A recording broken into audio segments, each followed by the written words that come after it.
Hey, ladies and gentlemen. Today we are casting the Premier League. We are at week number 7. This is mTW versus Moscow 5.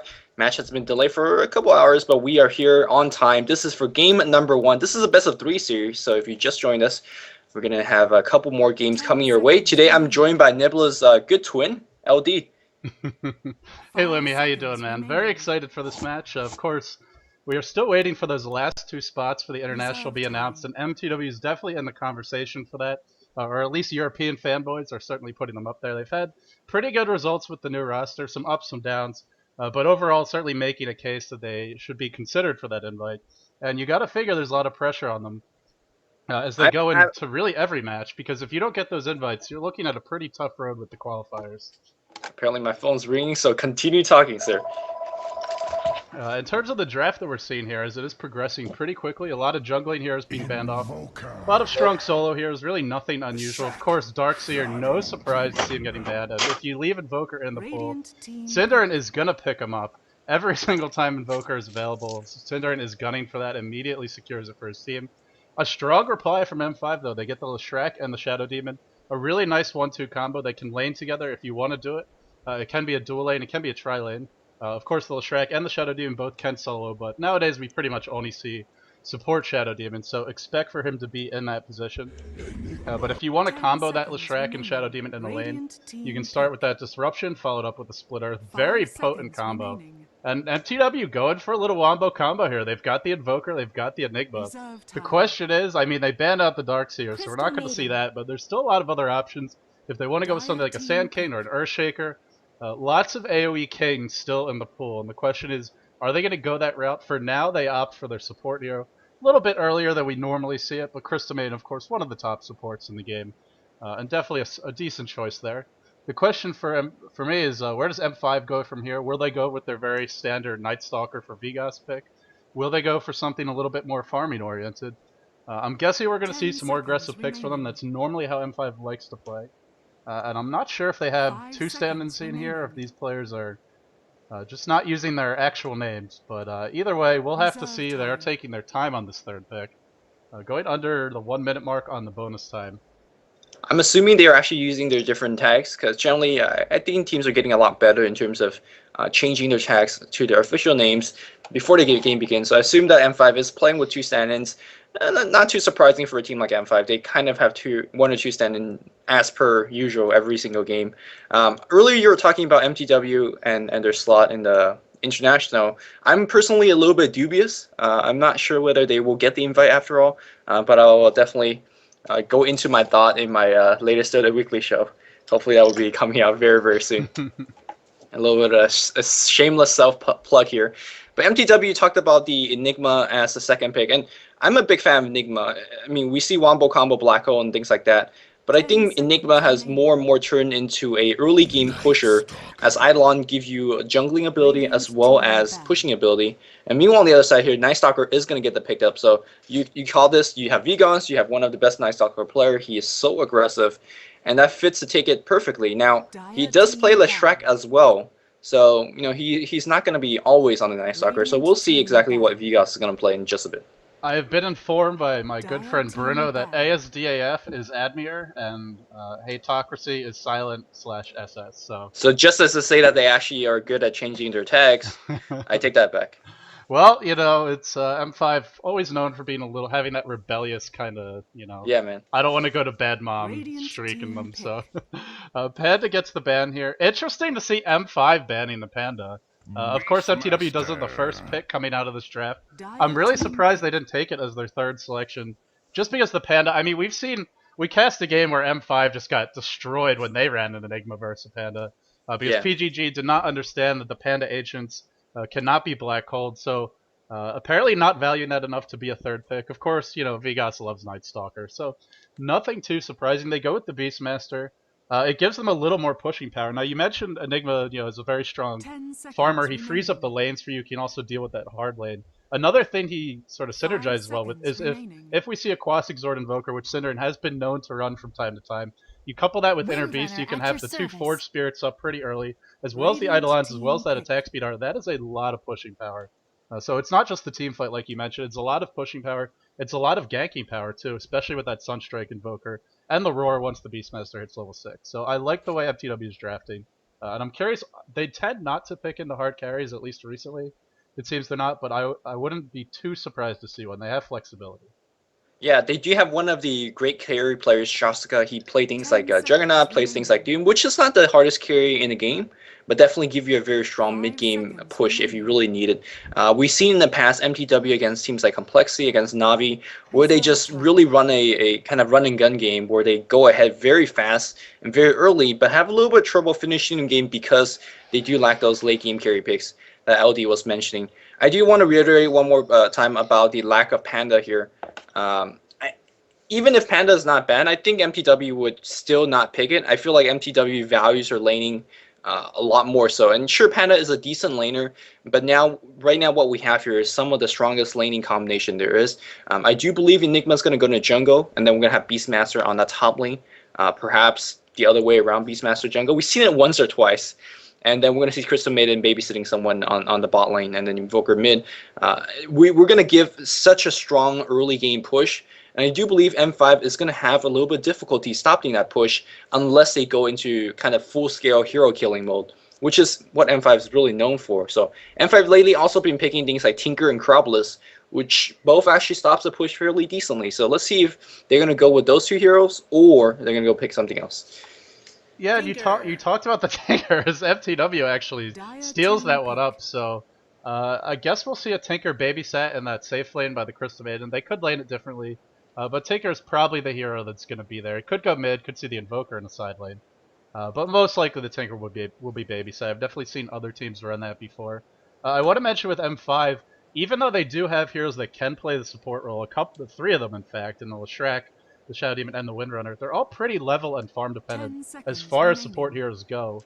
So the question is, what do they pick into now? I feel like that, you'd love to have a jungler in this situation, but there just isn't really much in the pool at this point. In fact, there's pretty much nothing. 5 seconds left on the clock, so they're going to have to pick something now. Yeah, no time to think. Is it going to be a random? That might have I'm not sure whether that's a random or a pick. I think, why is the clock still... Oh, okay, this is just for hero selection time. Yeah, I think that was a random. I have never seen M5 pick Doombringer, so it might just be a random, but it's not.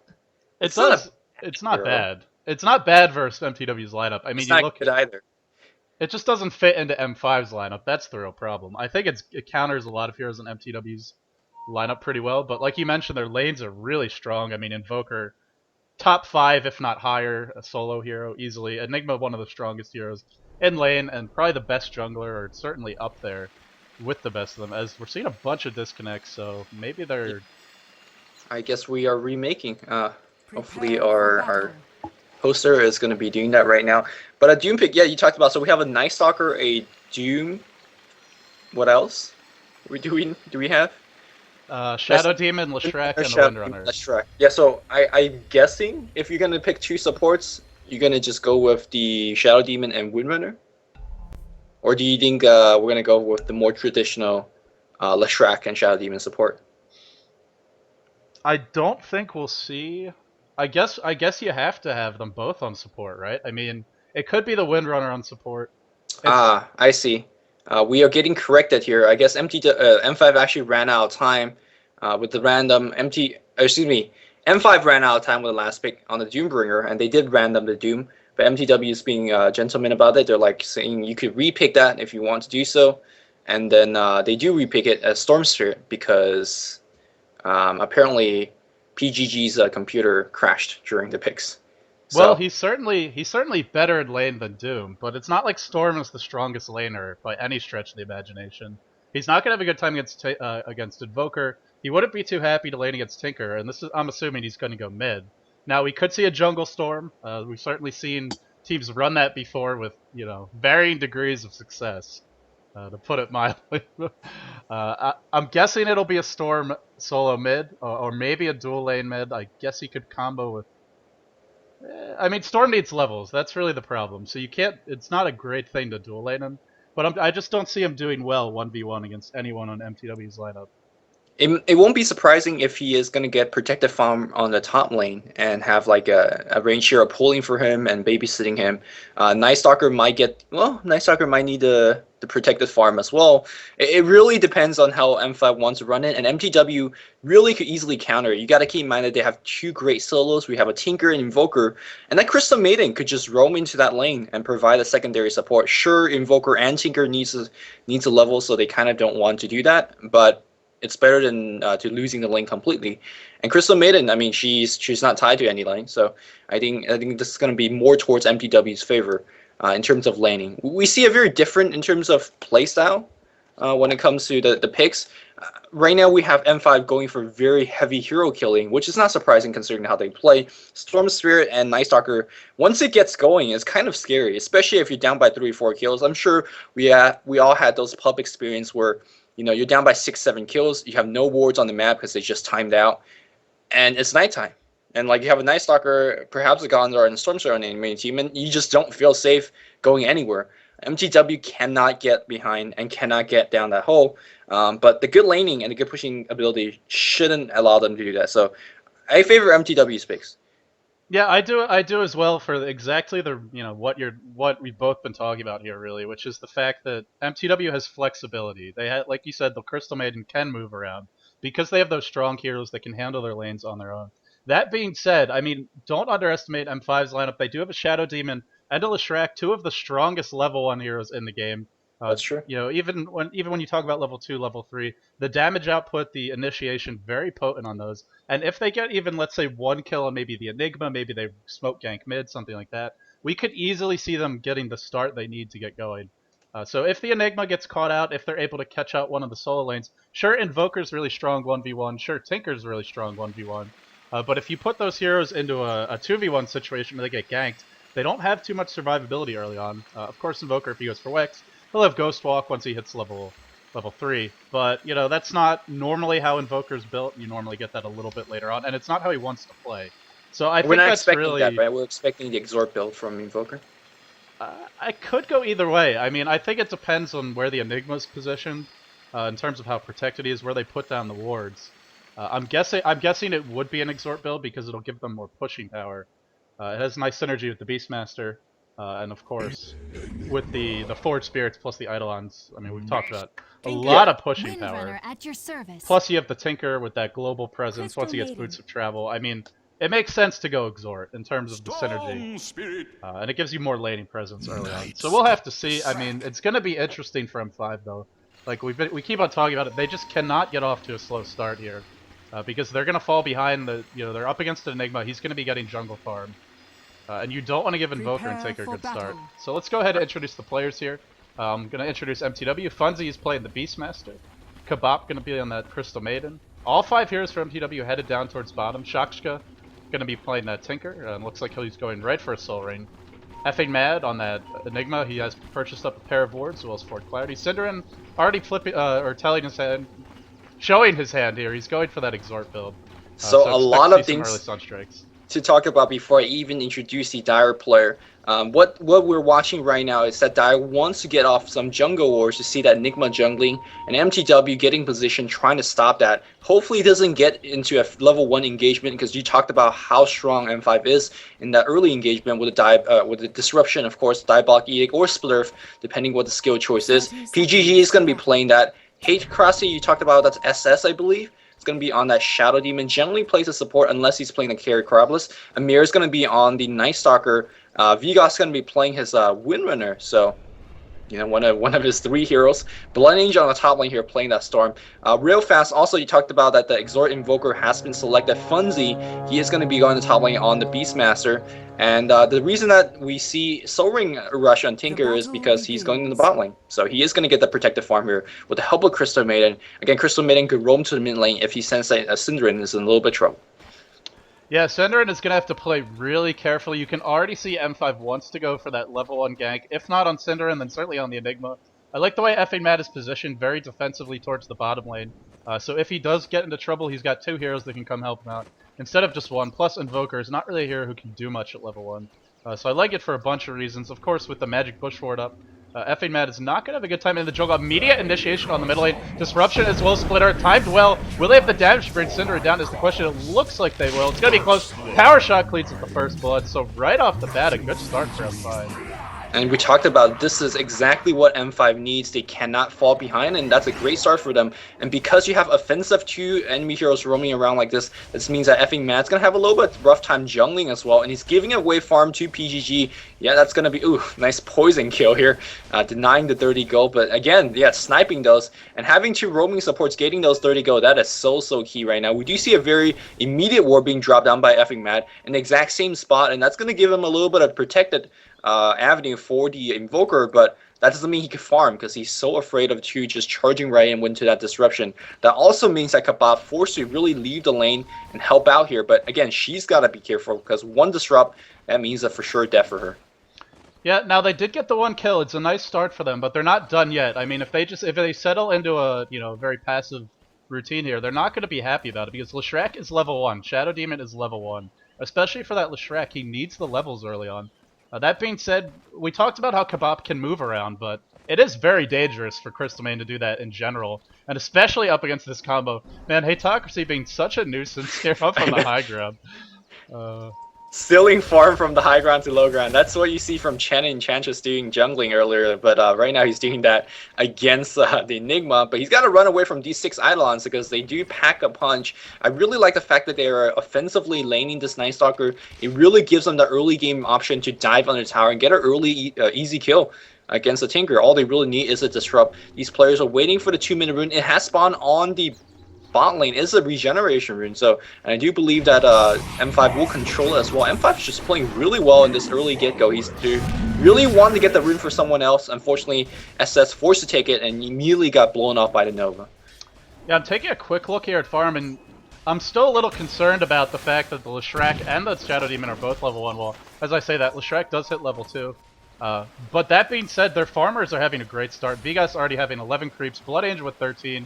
And that Nightstalker in a difficult lane up against the Tinker. He was 1v1 for quite a while, still hitting 9 creeps. You compare that to mTW, only 1 hero at 9, and that's Funzy up in the suicide lane. So M5 is winning the early farm battle, and sure their supports are under farm, but the heroes that really need levels are getting them. Big fight breaking out on the bottom lane. March Machine's doing so much damage. In comes the Sunstrike, not going to hit anyone, but it looks like Admir's run into a horrible position. He's most likely going to go down. Will he try to TP out after getting stunned here?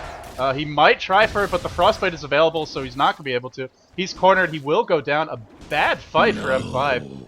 And that March of Machines, man, you cannot underestimate the amount of damage that does. Couple of things here about to talk about in that last engagement. Great skill choice for Shastka, realizing they do need Marching Machine.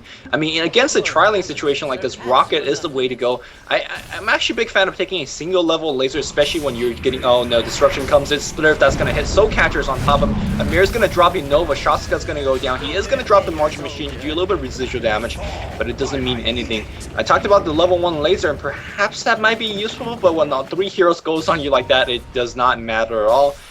Rocket is the second skill of choice because, well, you're in a trialing that Rocket's going to definitely hit 2 target and really give you the big damage output. Here comes a bite, and we're going to see a Sunstrike coming in. Looks like we are going to get a quick kill against PGG, but the rebuttal's coming. Kabab's going to be going down. Rocket comes in. Are they going to be enough? Kabab too slow. He's going to go down. Amir very tank at this point with that boost speed.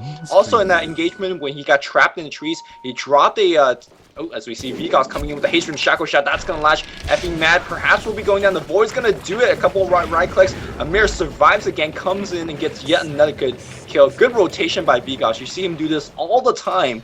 He starts out doing, fairly decently in mid lane, and suddenly when engagement happens, he just makes a straight beeline down to that bot or wherever top he needs to go. Sunstrike, that is going to hit on Amir, and Rocket is going to get the kill.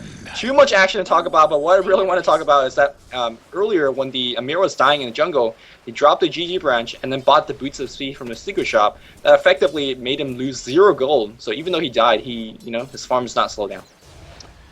Man, quite a lot of action. Already 8 kills in only 5 minutes, and it feels like a lot more than 8. Constant movement from pretty much every hero in the game. And even the heroes that aren't leaving their lanes, like the Invoker, are still finding ways to participate. You talked about Vigas' rotation. This is one of the, well, not downsides, but one of the things you have to keep in mind when Invoker goes mid, is he's generally not going to be interested in leaving the lane to go for the runes. Oh, Shackle Shot not going to latch mid. That could have meant the death of synderen. but he is going to manage to dodge that and survive for now. Synderen with the Boots of Speed as well as the Magic Wand, really not the best farm considering that he's been left on this lane. I mean, it's okay. 3 creeps a minute, not god-awful, but frankly, it should be a lot better. Initiation on Admir on the bottom lane, rockets, but there is no laser, so they just don't have the burst unless the Sunstrike hits. It does. Will it be enough? No, it won't. Disruption as well as that Soul Catcher coming down on Tinker, but no follow-up here. Meanwhile, PGG kiting effing mad in the jungle, being a real nuisance. Oh, there's so much action early on, but the fact that M5 is breaking even and actually I think they're doing better in terms of farm. You got to give them the big edge because once the mid game hits, you see it's nighttime now. Nightstalker, despite being in a pseudo tri lane for a decent part of the game, he's level 5. Storm is level 7, I believe. No, at level 6, getting close to level 7, and Vega is getting close to 7. They have a lot of burst damage, a lot of initiation range, and Funzy looks like he's about to go down top. We're going to see Zip and a pull. Can we get off the shackle? Yes, it will. Perfectly placed. We're going to see a power shot. We need a couple more right clicks. Funzy, he is going to be going down. Yes, he is. And Windrunner and Storm Spirit can big some damage. Oh! Storm Spirit just walked right into it. Very unlucky. Synderen was going to miss this, and Blood Angel was fine. But oh, no time to talk about the engagement happening on the bot lane here as we have leshrac getting bitten up. He is going to be going down. The kills going back and forth, back and forth. But I think this kind of high action gameplay really fits the playstyle of M5. They like to get the game kind of thrown off balance. They have hero like nightstalker and Storm. They kind of live and die on this phase of the game. And so far they're doing fairly nicely. It is even. In fact, they're down by 1 kill. But I think that's what they want the game at. They don't want mTW to get the free laning advantage that their heroes offer them. And I'm not too sure whether mTW could even get off the push with a great pushing hero. It seems like M5 is in control of this game right now. Yeah, I think the only way that, looks, I want to talk about something, but Effing Mad in a lot of trouble here. It's a void, stun to follow. Yeah, Effing Mad is dead. It's just a matter of the gold being collected. Admir picks that up, a crucial kill for him. Hits level 6, immediately pops the ult. Looks like he wants to make a go on Funzy. Roar, Sunstrike, should be enough. Admir goes down. Yeah, that last auto attack at range. Funzy gets zipped in on by Blood Angel. PGG, nice stun cancel there, timing it a little bit better. Looks like Funzy should go down.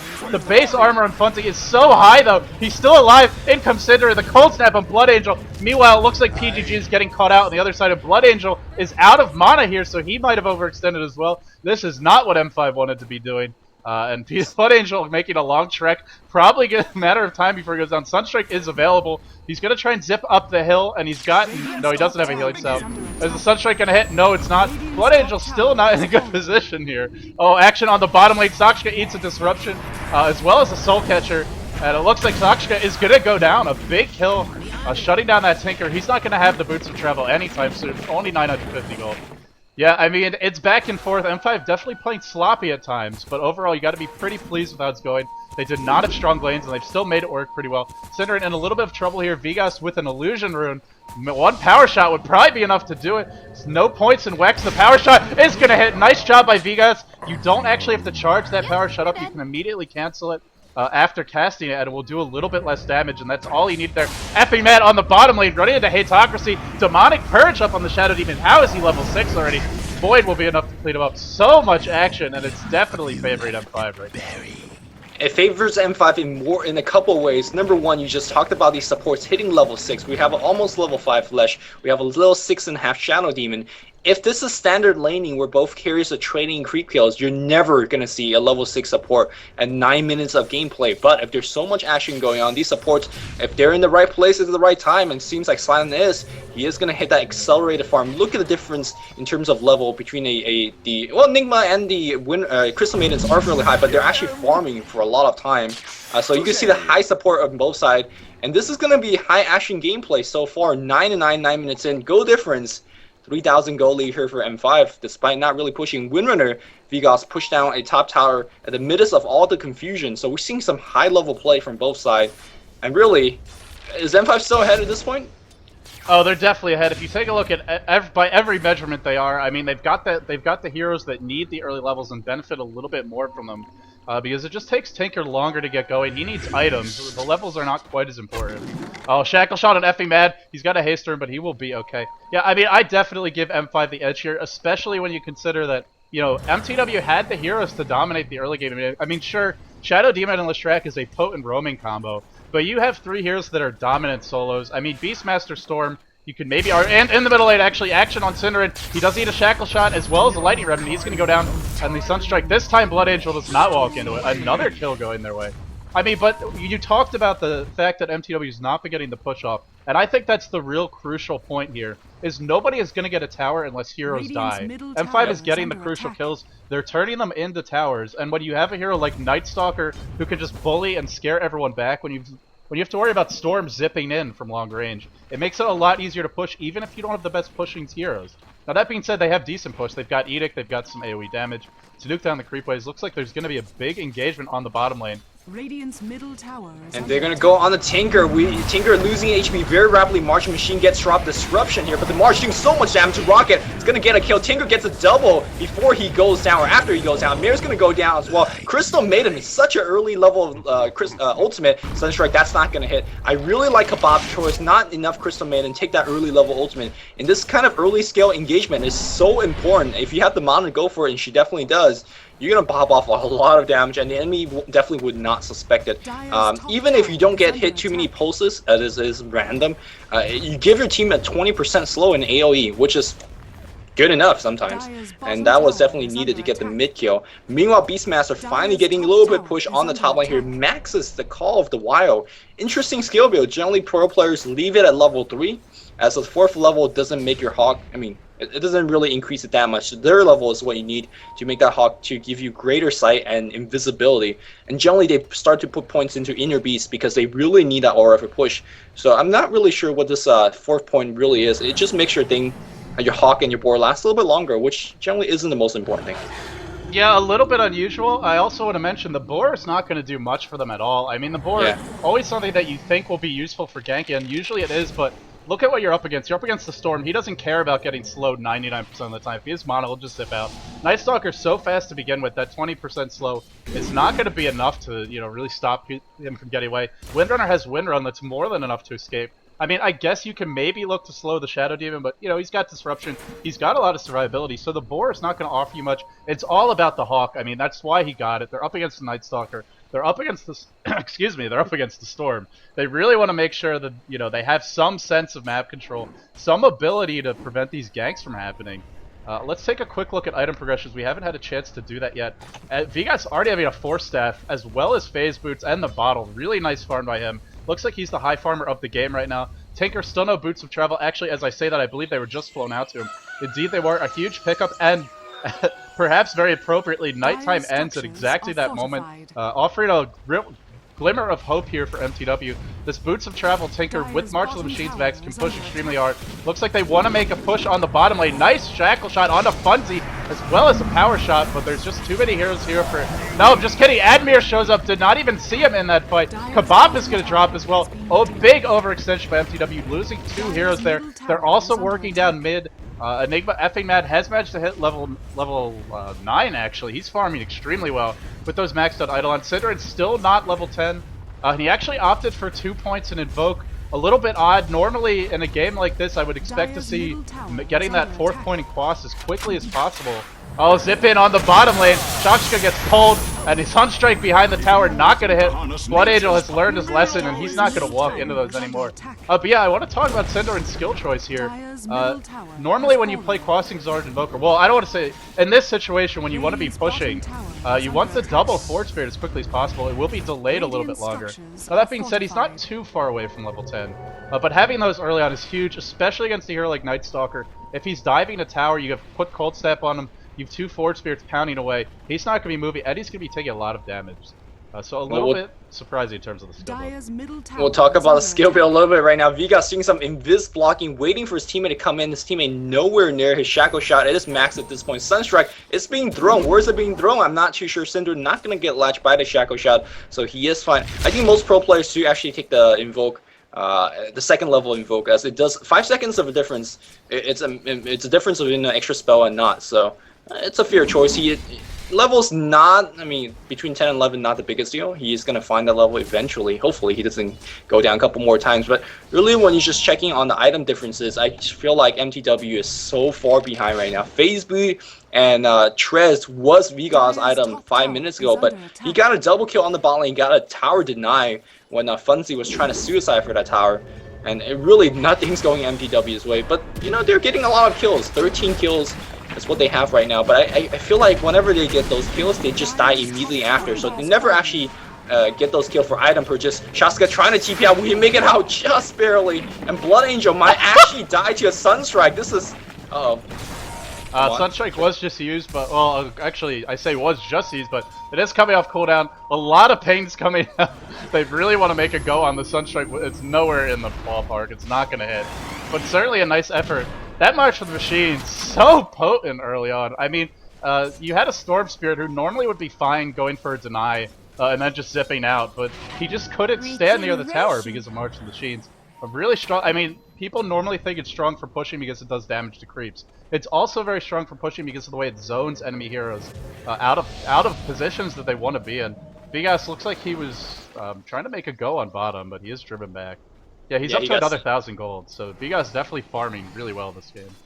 He got seen by the invoker, so he backed off accordingly. That's fine. Vigas constantly in low mana, using that power shot, using that shackle shot against hero. He's always there to find enemy heroes, and Shasuka is a person they need to slow him down.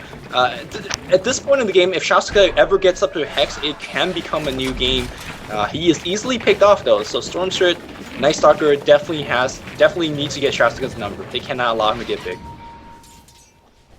Yeah, speaking of heroes that need to get big, let's take a look here. I mean, right now we have a Windrunner who's a 4-staff, and that's a really nice amount of farm. More than anyone else in the game. Well, maybe, I guess Tinker's... And a Buckler now. Yeah, and a Buckler, going for the mechanism.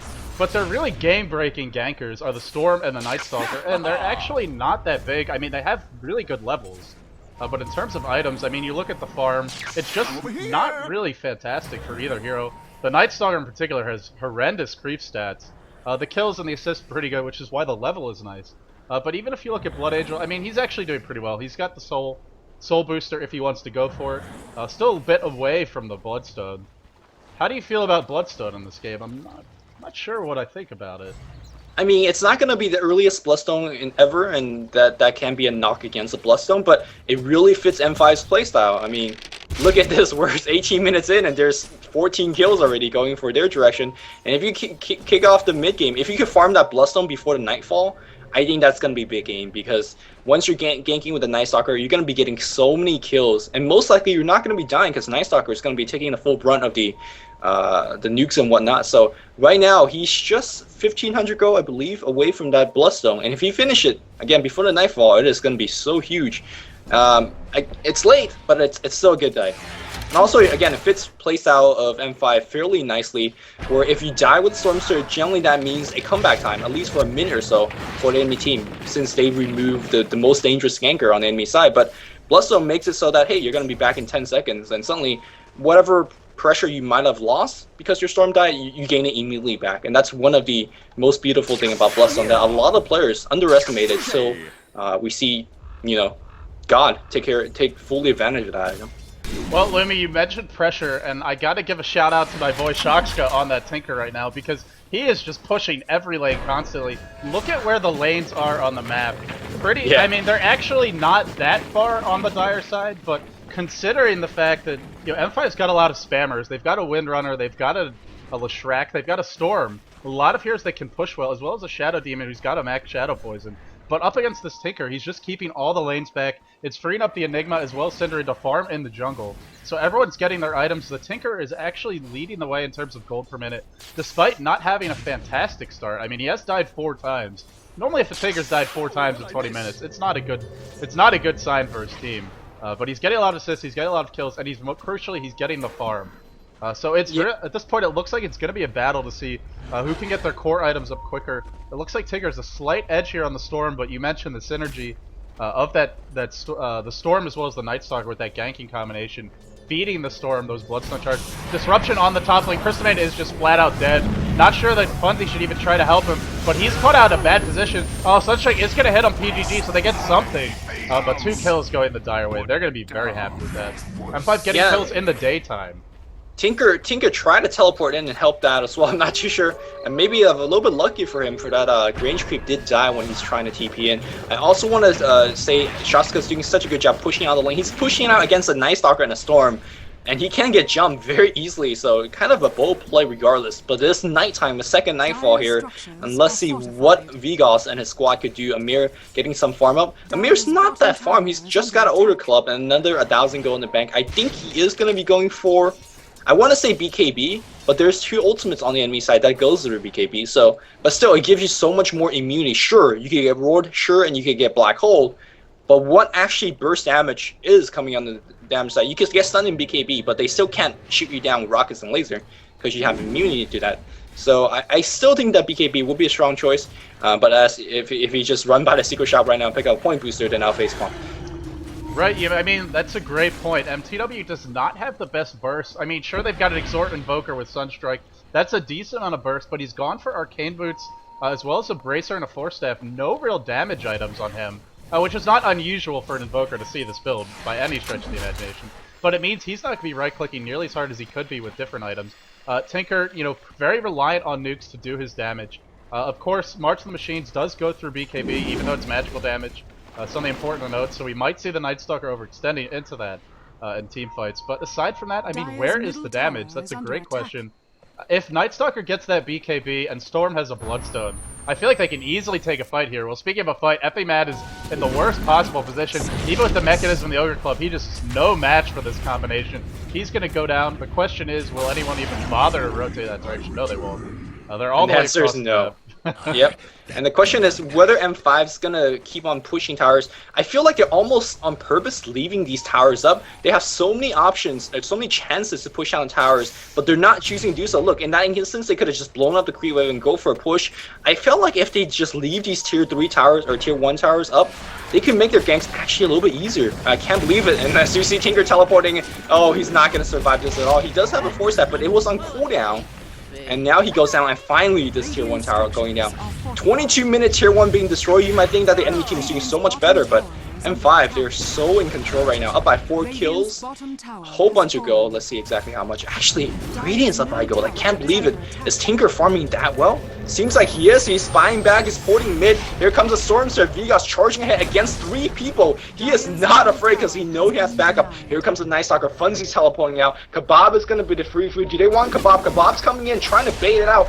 Funzy cancels the teleport. They want to fight this, and I think this is a really poor choice. Funzy's going to be going down for sure. Looks like Tinker's got 1 kill against Admir. Mad walks in. He wants the black hole. Can he get off the black hole? No black hole right now. Perhaps that was the correct choice. Teleport throws gets cancelled. They hold their ground, and I think they're going to continue pushing now. Shoutcast teleporting back to get some mana. This is a crazy game. Great play so far from both sides. Man, mTW has so many heroes that can just make you afraid to run in or punish you for doing so. I mean, I think the biggest one right now is that March of the Machines Tinker, who's also getting very close to a max laser, so he's hitting pretty hard. There is no BKB up on the Nightstalker yet. You also have to be careful about running next to an Enigma, because he has that black hole, he can always look to drop it. And hey, you've been giving Kebab credit for getting that early point in the ultimate. You don't really want to run next to that Crystal Maid with the ult, even if you're a tanky hero. I mean, it hurts, and you combo it with all those other AoE spells. A lot of just area control and sort of denial for the Radiant here. Normally these heroes, I mean, if you just look at them on paper, you would not expect them to stand toe-to-toe with a Nightstalker, Storm, leshrac. I mean, hell, leshrac hits really hard. With Pulse Nova, almost, not level 2 yet, but getting close to that, and a Maxed Edict, normally you would be terrified to stand near these heroes, but mTW is actually winning in terms of the raw damage. Now that's going to change by quite a bit once the Nightstalker gets his BKB. Or at least has the potential to. Sure, they can disable him, they're not going to DPS him down nearly as quickly. But for now, mTW looks surprisingly strong. All their core heroes are already level 12 or 13.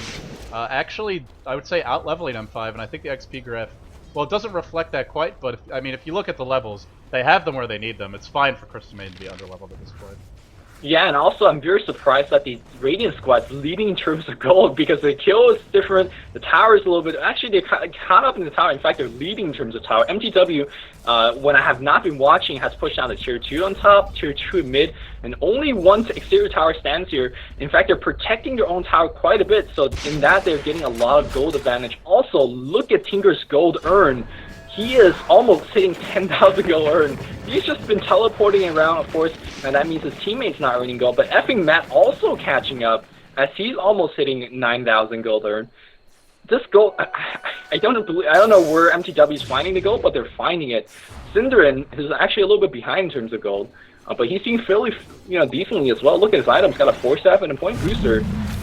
mTW, I thought they were behind early on. It feels like this is actually their advantage now, and this is during nighttime. So M5 got to get something going, and in fact, I think Funzy is going to be... Vegas had an opening there for a hack shackle shot on 2 heroes, but it was only for a second, and he didn't have too much backup. Well, you asked where they're getting the farm, and if you look at their heroes, they have an invoker who went for Forge Spirits early, and an enigma. 2 heroes who are very good at jungling, and even though Tinkers push out the lanes, 2 of their 3 core heroes can easily farm the jungle. Beastmaster's not half bad at it himself, especially with the boar. It can tank creeps for a little bit. The axes are decent at mowing them down. I guess the only thing I think mTW could do better in terms of the farming is stacking the ancients for Tinker's March the Machines to clean up, as well as wild axes, but that is absolutely nitpicking, to say the least. They are farming extremely well, especially, you gotta keep in mind, I mean, look at the heroes they're up against. These are not heroes you normally feel safe farming on your own, and that's why it's crucial that they're doing it in the jungle, for a large part. This is like the 3rd or 4th time I've seen mTW grouping up with the Ancients. I saw Invoker using Force Spirit farming it. Now I see mTW's Enigma player, effing Matt, been doing that as well. And they're just farming wherever they can. In fact, they have Tinker just pushing out every single lane without fear, almost. But he's, again, has to be very, very careful. We are approaching to a mid, sort of late stage of the game already, especially by European game standard. This is getting somewhat of a mid-late game, as we're going to see a Zip coming in for that Invoker, force that backward. Blood Angel, he's getting a lot of time. What a shackle shot on 2, and that's going to give time for them to retreat. Blood Angel taking so much damage.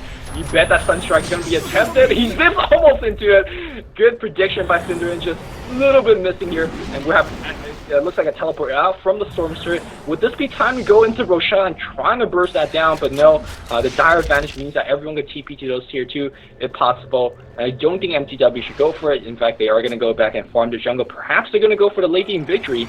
Neither team actually have good late game. And mTW, with their aura strats, or at least having a Beastmaster, that can carry into late game fairly decently. Beastmaster, by the way, just a little bit away from that pipe, and having that pipe means so much against this M5 supply.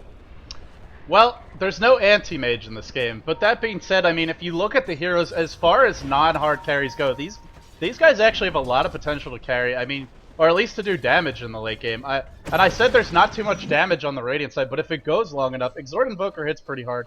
Tinker, if he ever gets a Hex up and he can just spam all of his spells as well as that disable, even if he's not killing you super quickly, he can disable you long enough to do it. Oh, M5, a bold move here. They do have a ward up, so they should be able to see an initiation, but fighting Roshan in the pit is very dangerous. It's been spotted by Sunstrike. Tinker TPing in onto the Force Spirits. Nice synergy here on the heroes, and M5 is going to be forced to back out. They just don't have the minus armor or the right-click power to bring down Roshan quickly. But in terms of late game, I mean, Storm for a semi-carry, pretty decent late game. He's got great initiation. His damage is not incredible, but if you get enough items, it can be pretty strong. And Nightstalker, it's okay. I mean, you're right.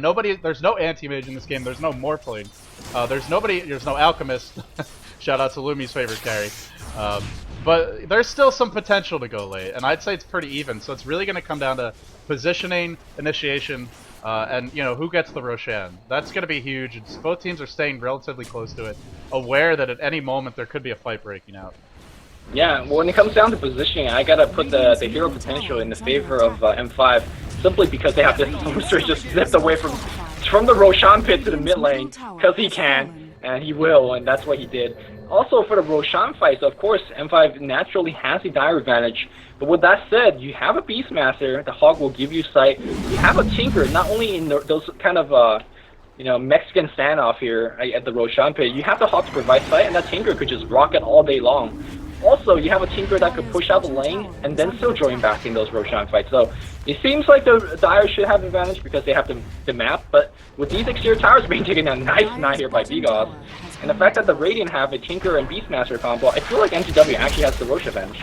Oh man, that tower kill was huge. They've taken out both of the tier 2 towers that are near the Roshan pit, and frankly at this point it's even in terms of travel distance. But for the Dire to be missing those towers right now, if they get into a bad fight, mTW can absolutely chase them down.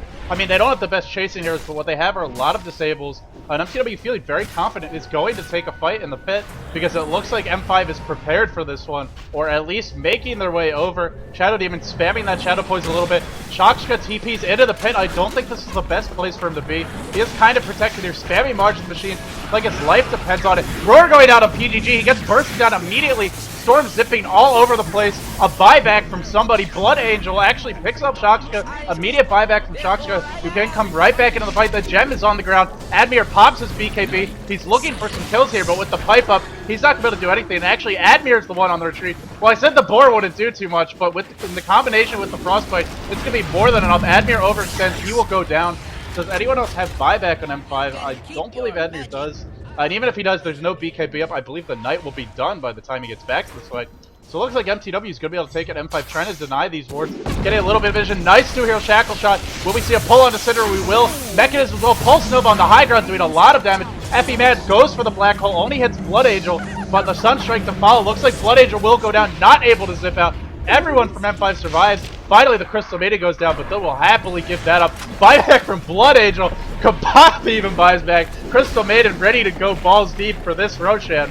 And a TP in from shoutcast. Actually, sorry, a TP out, but he'll be right back into the fight. Viga's trying to delay this. TP scrolls littered all over the ground. This is one of the messiest fights I have ever seen. And it's not over yet, folks, because Roshan is not dead. And until he dies, both teams will continue to fight for this. Blood Angel is back. He's ready to go for the fight. Synderen in a bad spot here. Funky actually gets the pick off on Vigas.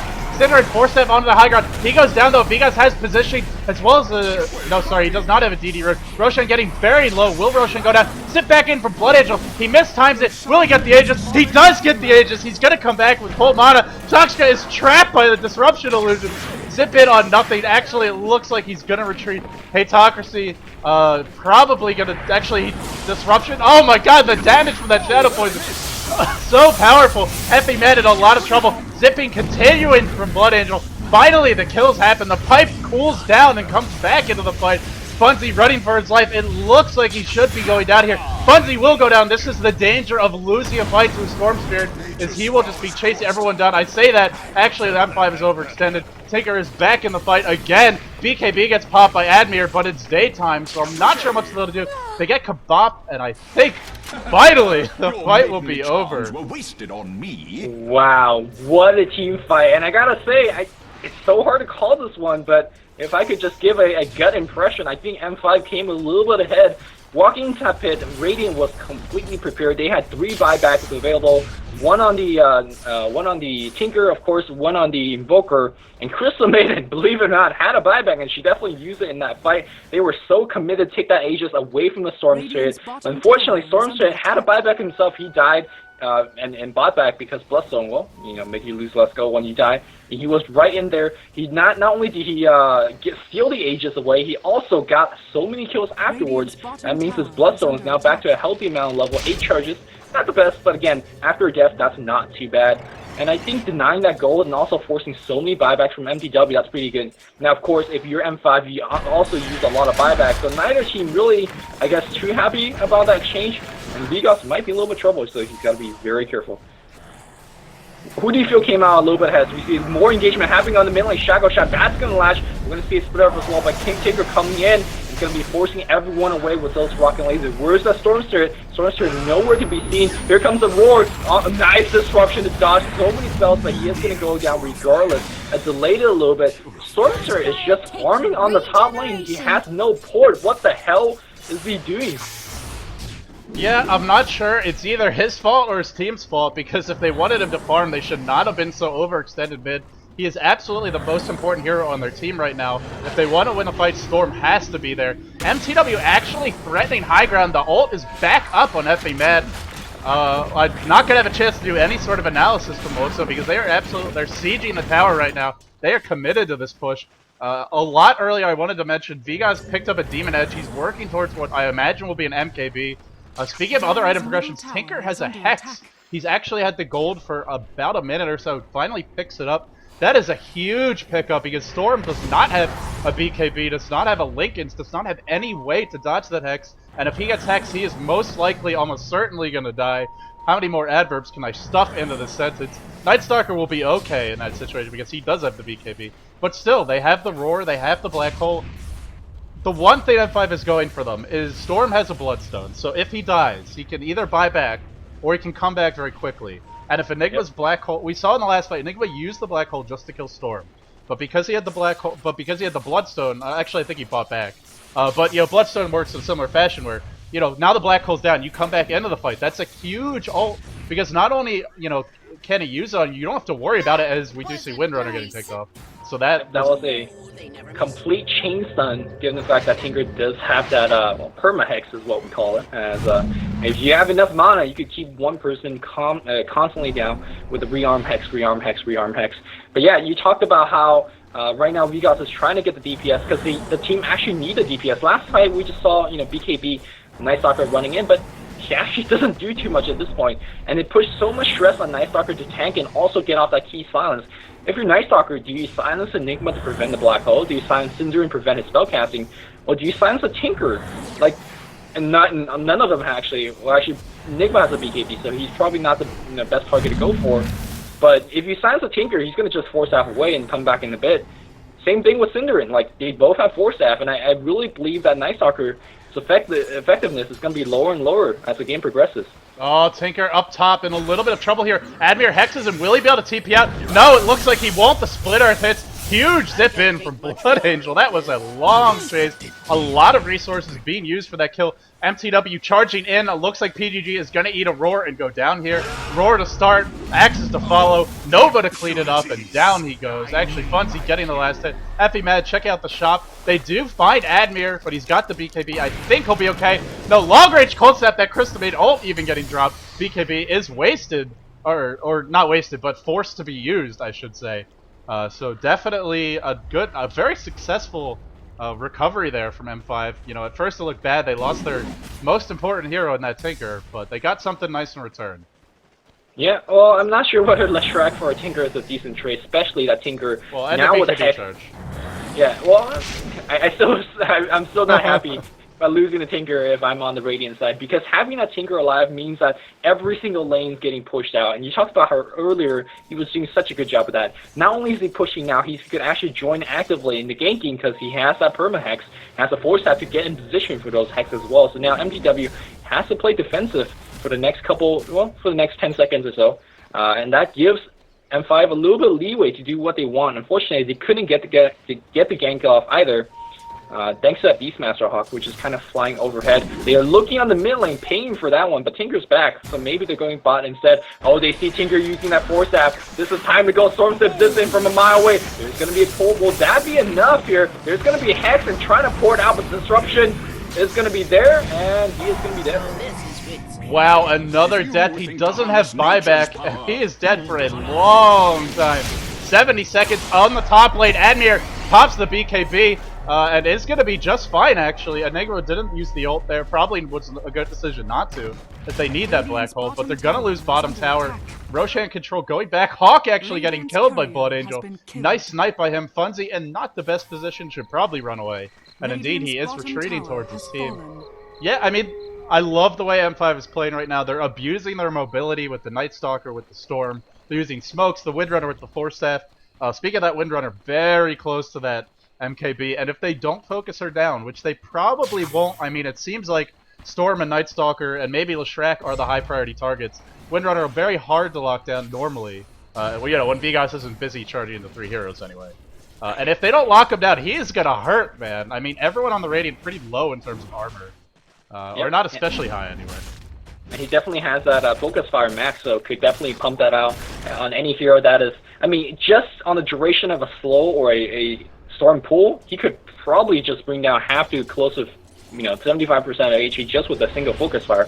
It does so much damage at this point. I think Matt exposing himself, perhaps using it as a self-bait for Synderen to back him up, but at this point of the game, mTW's got to be careful. Earlier you talked about how this is going to all come down to positioning. In 2 ganks in a row, Tinker got picked off, and I think that, I mean, psychologically, that means he's not going to be playing by himself. The idea is pushing with the team, and sure, he could always, you know, push out on the side lane, but you never know where that Storm is, and you're so afraid. Look at them. They're just waiting on the bot lane. They know Storm's going to be there. And Storm's not falling down. Storm's like, you know what, we'll push mid instead. Yeah, mTW is very afraid of the Storm at the moment, and they are also perhaps feeling slightly desperate here, or at least like a sense of urgency. They're going to be committed to this push disruption on the Enigma. The MKB can also cancel that black hole, so that's something to keep an eye on in this fight. And BKB getting picked up on PGG. So 2 BKBs available. Huge he wants Epic Mad, he does pull Epic Mad, and looks like he is going to be in trouble. He gets shackled, BKB on Angel, he gets Ward, he's going to be fine, he has a lot of HP left. Epic Mad looking for that black hole, he just can't get it off. Kebab driving everyone away. It seems like Tinker has gotten 1 kill on the Windrunner. Amir gets hexed up, will he be fine? Yes he will, too tanky at this point. mTW looking for the high ground. Sorry I cut you in because your mic was a little bit spazzy, so the audio issue here, but it seems like not over yet as we see the high ground being sieged. Will it get denied? A glyph being used, and PG walks in, just get chopped up. Tinker comes back with full mana and more perma-hex action. Tower does get destroyed, and I think it's time to back off. LD, if you could. Oh no! As I say that right now, zips in from the Storm Thread. He gets himself a killing spree, but Amir does go down. There's a gem on the ground. Will Storm pick that one up? Yellow buys back. No. Sorry, no one buys back. Yellow just teles back home, and we do have Shaska teleport back home as well. Does that mean they're going to be giving up this push? It doesn't seem like it, because they're just going right in. What kind of split push is this? Tinker's going to be back for sure. And I believe that's it. Yeah, with 3 people dead, mTW really... No, that's not it. The Cold Snap as well as Deafening Blast. Hatocracy is going to go down. M5, huge overextension. They really... It was very...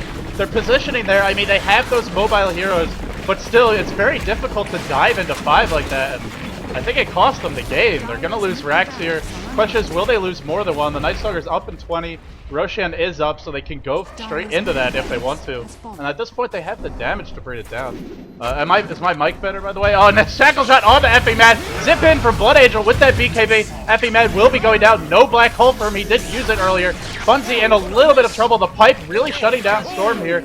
A bunch of zips. He's out of mana, actually, and not in a good spot. 1 hex. Soxka should be rearming and dropping another. No, he's just going to go for the nuke. And it might cost him this kill.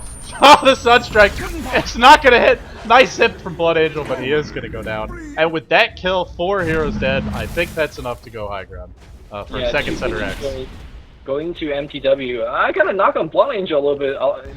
Second or third time in this game, I see him do those double zips, if you know what I'm talking about, where you just panic and use your ball lining in the same place. It actually drains so much mana, and I cannot believe Blood Angel, a professional player, making that type of mistake. Perhaps Spike or whatnot, but in either case, mTW wins that team fight, takes off a whole bunch of heroes, and that's going to be the second lane of Rack. I don't think they can even win this game with 1 lane of Rack down. Ooh, but as I say that, we do see Invoker getting sniped, and Amir just trying to do whatever he can by himself, but he gets hexed up. Will Funzy gonna reward him as well? No, he wants the Courier. Courier's gonna just juke the hell out of Amir and should be fine.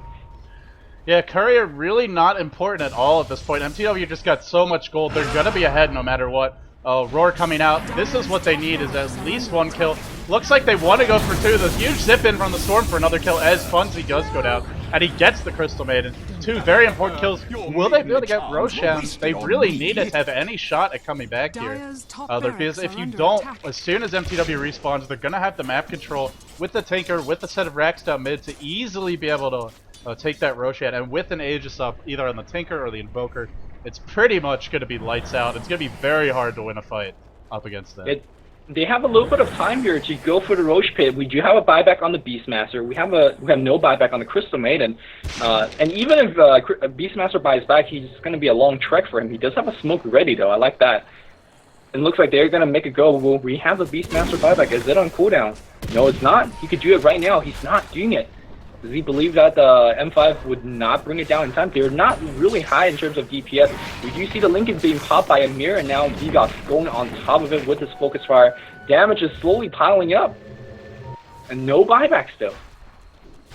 Well, we'll see as we see PGG in a little bit of trouble. He pops his own BKB and will be getting out. Will that be driving Vigos away? No, Vigos is going to destroy the Roshan. Aegis gets picked up by the Storm, and now he goes straight on Shotgun. Shotgun is going to explode.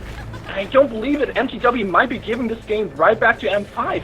All they had to do is prevent that Aegis, and now he ports right back in, has to force that out. Admir pops his BKB. There's a silence, but a black hole on Admir. Admir is going to get brought down. Meanwhile, we have Vigas trying to get the right click. Bob drops off the open, and that's going to drive 3 people away. Crystal Maiden doing so much crowd control. Crystal Maiden finally dies here. We do have a Hex and Roar, not the best chance in a Blood Angel, but regardless, he will go down. But that also means there's not going to be too many stuns left. When he does respawn, we have yet immediate Hex. You know, Vigas on the high ground trying to DPS on the low ground. Blood Angel, will he go down again? He's going to zip away. Double zip again here from Blood Angel. Too much panic here. SS in a little bit of trouble. He is going to go down to one more right click. No, Blood Angel comes back in, going for the kill on Shoutcast, zipping around. Mana management, not the best, but still jumping like crazy. Sunstrike not hitting. SS still surviving at this point. And I think, and that after that team fight, M5 won that team fight, I think? Yes? What do you feel on that one? They won it, but I'm not sure they won it convincingly enough. The big thing, though, is Tinker is dead for a minute. So at the very least, what M5 can do is... Yeah, and he did already use buyback, so it's down. He cannot use it again. If nothing else, they can get the lanes pushed out, which is... I mean, if the lanes are pushing in, and the mTW goes for a smoke gank, or they go for a push, you're going to have a very hard time defending the mid lane, which will already be pushing, as well as stopping the push, which will be coming for another set of racks. Keep in mind, the racks are exposed top. You have a lot of right-click power. If you look at mTW, between the Exhort Invoker, the Forge Spirits, the Inner Beastar, at this point, Tinker's right-click is not half bad, just because of all the int he has. Of course, Enigma with the Eidolons, Crystal Maiden, even with a drum, a lot of decent items for pushing here. So you got, I mean, you cannot let mTW get to the high ground. If they do, they will easily siege that racks down. So for M5 now, I think their best bet is to get some aggressive wards up, maybe go for a smoke gank. Of course, if you're mTW, you should be expecting that. But they have to get some initiation. They do not want to have a big team fight. I mean, we saw in that last fight, when the BKB is down for Storm, he can't do anything. He gets Cold Snap, he gets Frostbitten, or excuse me, not Frostbitten, he gets Roared, he gets Maleficed. He gets Hex. There's just too many ways for them to shut him down. So they've really got to avoid those big team fights if they can. It's going to be hard, though, as mTW is grouped up and heading towards the top lane for what will, in their, from their point of view, hopefully be the GG push. And it looks like we have M5 trying to defend that one, making sure, good job by Mir, making sure there's no hawk flying overhead. Of course, Acceptor does give you sight over tree lines as well, and he is scouting the hawk before they turn invisible. Very good job by him. A Ghost Scepter and a BKB on leshrac, so he's going to be trying to run in and do as much damage as possible, survive as long as possible. And that's his job right now. Storm Spirit, excuse me, the Admir and the Lesh, their job is to make sure that Storm Spirit don't get focused, and they have to do that by getting focus onto them by themselves. It's going to be tough, and also they have to drive attention away from Vigas. Vigas is their heaviest DPS dealer. Perhaps this is actually just all baiting for Vigas. Hopefully he hits a hack shackle shot and just go for a kind of one of a game-breaking win. They need to hit some shackles, and they need to pick off perhaps the Tinker. Tinker does not have buyback still, so if you remove him at the beginning of team fight, that's a lot of hexes gone. Yeah, and you know, normally at this point of the game, the Storm is the one you want to set up for, but they have a pipe and a mech, and everyone's pretty tanky, so it's...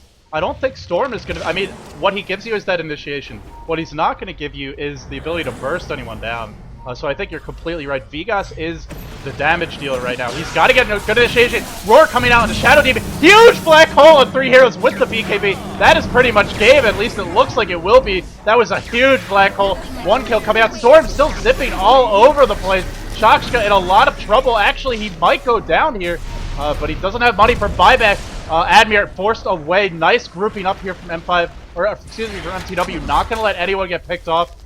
Because that's exactly what Blood Angel would like to do. Zip in on come out. Huge shackle shot, but unfortunately they're in a bad situation. Down 3-5. TP out from Tinker. He will be right back after these messages with full mana and HP. Looking at the game. Man, that black hole. Absolutely huge. What happened after a black hole by mTW, not exactly the most impressive play. They tried to chase down a Storm Spirit and Nightstalker during nighttime.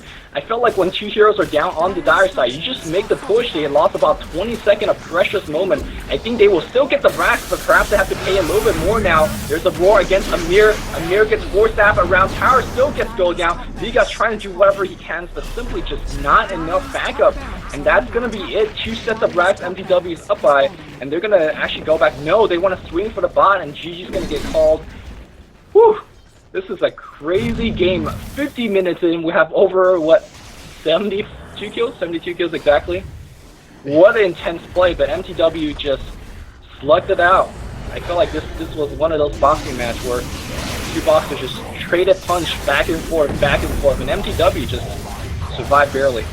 Well, they said play on. Bunzy is going to go down here, so kind of, well, not BM, but kind of shady tactics here from M5. Calling the GG and then coming back for more. Nice joke, says Shockska. Effing mad is effing mad at the moment. Shackle shot not going to hit on synderen, 4 staff away. Looking for the TP out. I don't think they can stop this unless they get a lucky MKB proc.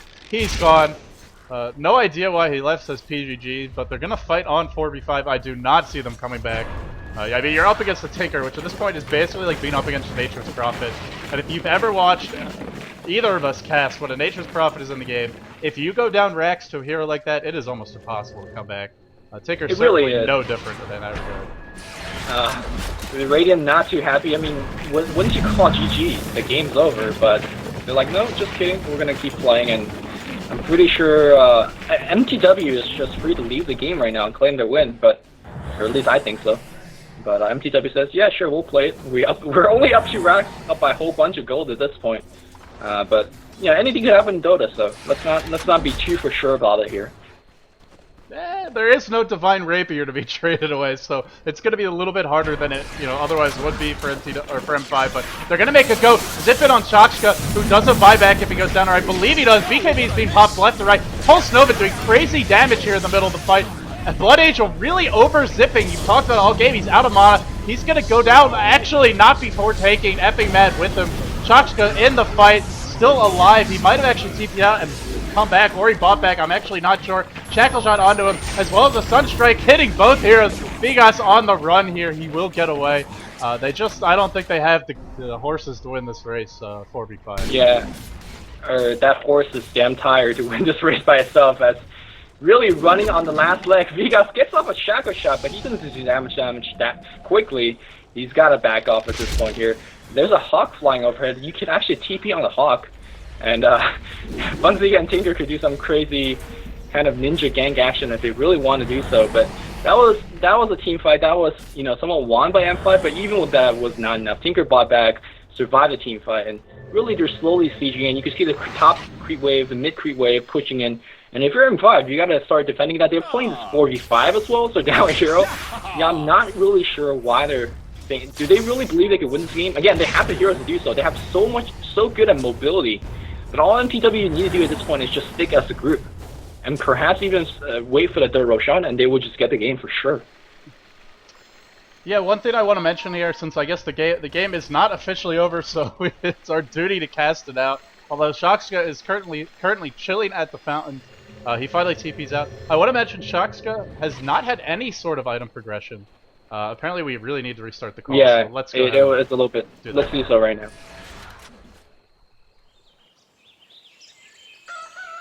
Do you apologize for the technical difficulties? Yep, a little bit better now. Sorry, you were talking about something as we have to... Oh, Shockska has no item progression because he's bought back so many times. Only seen an Ogre Club. I mean, sure, Tinker's got what he really needs, which is just that Hex and the Boots of Travel. And the 4-staff, he's got the mobility, he's got the Disable. But nothing beyond that, still no BKB, which would be really nice against this dire lineup. They have no answer for the BKB, unlike the Radiant. But for now, he's not too close to it. That being said, I'm talking like, I mean, the game is still very heavily in mTW's favor. They would have to throw quite hard to lose this one. Not only is it 4v5, but they have a big advantage here. They've got all the lanes pushing in. I think in a straight-up fight, they win the fight. Unless Storm plays a lot better than he has been, they're not going to have any chance of coming out with a victory here. And mTW are actually going to back off and slow roll. Hey, I mean, I guess if the other team calls GG and then it's like, whoops, psych, and plays on, no reason for you to rush the victory. Might as well play it safe. I am definitely not a fan of what M5 is doing right now, calling GG and then not. But hey, whatever, right? I think mTW, what they need to do at this point is slow roll. There's no reason to go aggressive, and now that's gonna force a team fight. Not really in the favor of mTW. Can we get off the black hole? That is the question. Effing Man looking for a 2-1. It is cooldown. Can he drop it off? He's now looking for positioning. Black hole on the 2 most important here. Crystal Maiden getting the huge damage off with the Frost Nova or Freezing Field. and they are going to win that team fight decisively as we see PGG in a little bit of trouble. He's juking around, but it's not enough. 4 kills going in favor. Are we finally... No GG call, just disconnect from PGG. And finally, that is going to be the game. GG? Question mark? Sure, you got it. And that's going to be the disconnect. Real one? Oh, quite an interesting end to a very, I gotta say, you know, any allegations of BM aside, very exciting game. This was a good game. Yeah, very exciting game. I'm looking forward to game number 2. I feel like every time I've passed M5 recently, they have a decent start, or even a very good start, and they just can't close the deal. And I really felt this game they had the heroes to do it. But, you know, just mTW, you got to give them credit. They outplayed them. They had the money for buyback when they needed it. Big black holes coming out from effing Mad. Has every right to be proud of himself. And hey, mTW, they have a fire lit under them after that game because, I mean, not only did they win a pretty exciting back and forth game, but M5 threw a little BM their way, and that's normally something that'll get a team going. So let's see if mTW stays cool, calm, and collected, or if they get a little bit more aggressive and play with some anger next game to go with effing Mad's name. So that's going to do it for game number 1, folks. 1-0 is the score. mTW leading this best out of 3 series as we head into game number 2. Alright, that's it for game number 1. Hope you guys enjoyed it. Game number 2 is coming your way, so don't go anywhere. But for now, this is Luminous and LD signing off. See you guys.